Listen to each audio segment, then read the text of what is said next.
Hello दोस्तों, नमस्कार। मैं हूं रामचंद्र प्रजापति और आप देख रहे हैं अवधि लोक संगीत। तो दोस्तों, जैसा कि आप लोग जानते हैं कि हमारे बाबा साहेब भीमराव अंबेडकर का जन्मदिन है 14 अप्रैल को, हर साल मनाया जाता है बड़े ही हर्षोल्लास के साथ।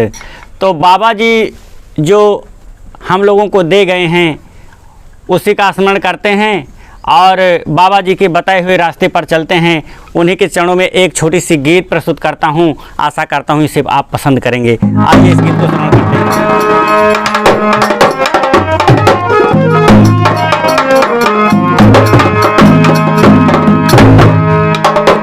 कवि कहता है अपनी लेखनी के माध्यम से कि जागरूकता कब आएगी? जागरूकता तभी आएगी जब बाबा के बताए हुए रास्ते पर हम चलेंगे। कैसे? अरे जब घर घर में बाबा के, जब घर घर में बाबा के अरे प्रचार होई, जब घर घर में बाबा के अरे प्रचार होई, तब गरीबवन के नैया बेड़ा पार होई, तब गरीबवन के नैया बेड़ा पार होई, तब गरीबवन के नैया बेड़ा पार होई।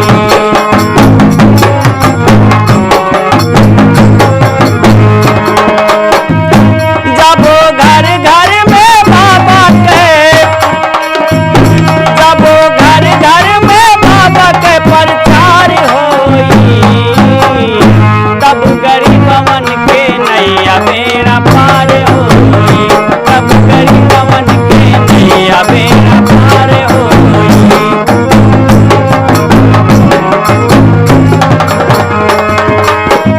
बाबा भीम जी बनौले संविधानवा, बाबा भीम जी,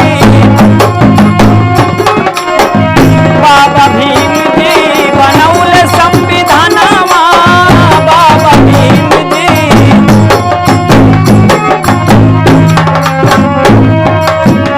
उनके विधानवा से चलेला ससनवा, उनके विधानवा से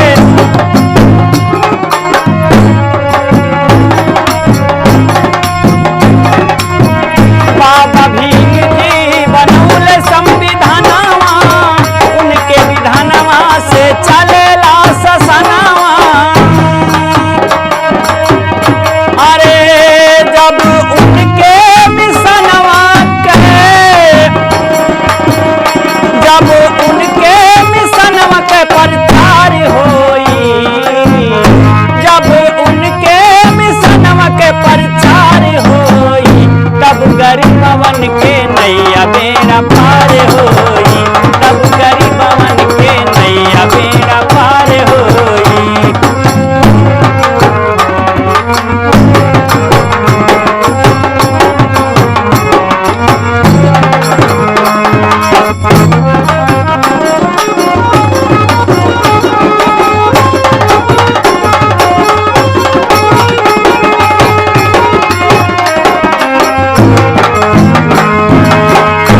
और कभी क्या कहता है कि बाबा जी के बताए हुए रास्ते पर चलें। और कैसे? खटिक धोबी कोरी तनी अंतर मिटावा, खटिक धोबी कोरी तनी, खटिक धोबी कोरी तनी अंतर मिटावा, खटिक धोबी कोरी तनी।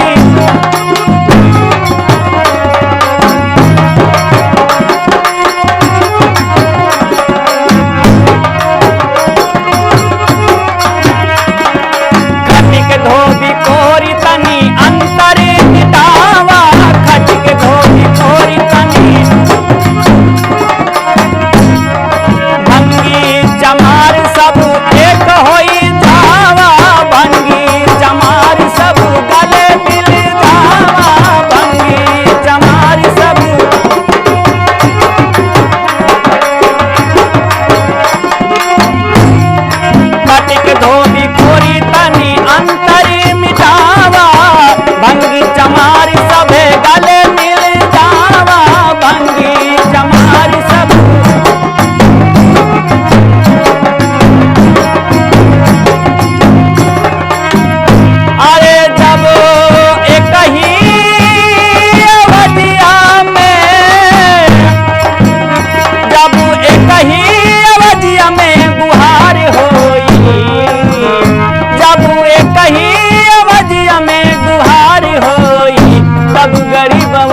बेड़ा पार होई, तब गरीबवन के नैया बेड़ा पार होई।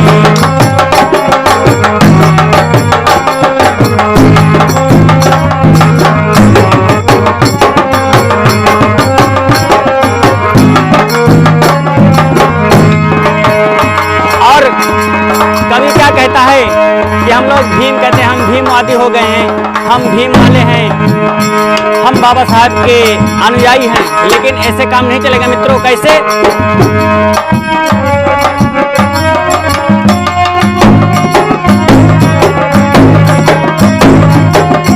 भीम भीम कहने से चले नहीं कमावा, भीम भीम कहने से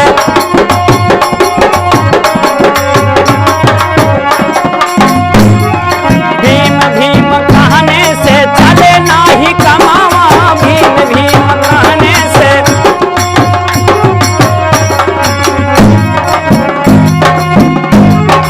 बदला विचार बदल जाए ई जमाना, बदला विचार बदल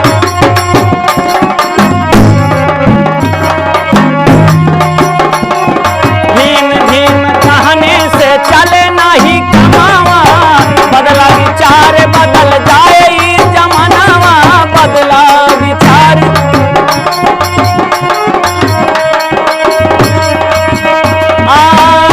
अरे जब तोहरी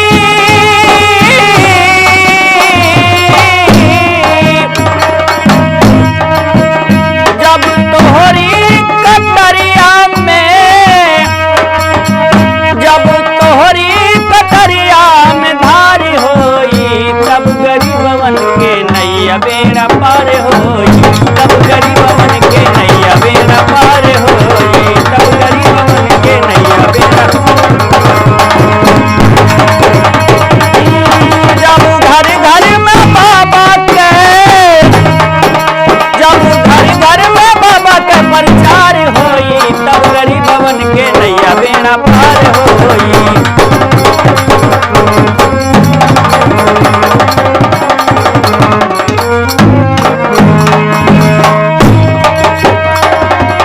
बाबा के बदौलत